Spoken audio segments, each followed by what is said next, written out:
Inilah kondisi jalan poros yang nyaris putus karena tergerus air sungai di Desa Kuang Anyar, Kecamatan Muara Kuang, Ogan Ilir. Jalan ini sendiri merupakan jalan penghubung Kabupaten Ogan Ilir menuju Kecamatan Peninjauan, Kabupaten Ogan Komering Ulu, Oku. Amblasnya jalan ini sendiri akibat tergerus air sungai Ogan yang mulai meningkat, sehingga membuat dinding tanah jalan terkikis. Pemerintah desa hingga Kecamatan Muara Kuang telah melapor ke dinas terkait untuk memperbaiki jalan amblas setinggi 3 meter dari permukaan air sungai. Bahkan di salah satu sisi jalan telah ditimbun tanah untuk menahan kikisan air dan kini jalan menjadi satu lajur untuk dilintasi. Memang jalan di sebelum Kuang Anyar, Desa Kuang Anyar ini ada yang amblas. Ini memang karena faktor alam. Memang itu tumburan air itu sehingga setiap tahun, tiap hari terkikis oleh air. Apalagi pada saat ini terlalu musim hujan.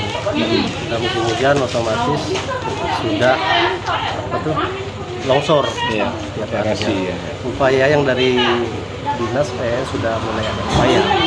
Makanya di samping itu sudah ditimbun. Itu mungkin belum selesai.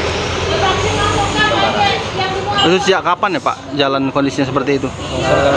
Sekitar 3 atau 4 bulan yang lalu sudah mulai. Itu yang ditimbun ini sudah hampir 2 bulan. Tapi belum bisa dimanfaatkan secara maksimal. Kita lihat di situ kan masih agak rusak. Tapi insya Allah dalam waktu dekat mungkin ada perbaikan kembali supaya jalan tersebut tidak bisa dilalui oleh kendaraan roda 2 dan roda 4. Pak, ini sambil menunggu proses perbaikan, bagaimana memberitahu masyarakat pengendara yang lewat sana untuk malam hari ada lampu penerangan Pak? Untuk saat ini itu tadi sudah dipasang polis lain oleh Kapolsek Muara Kuang sehingga bisa diketahui dengan jarak jauh bahwa itu ada tanda. Mengantisipasi kejadian yang tidak diinginkan, Polsek Muara Kuang memasang polis lain atau garis polisi agar warga yang melintas berhati-hati saat melintasi jalan ini. Ahmad Romawi, PAL TV.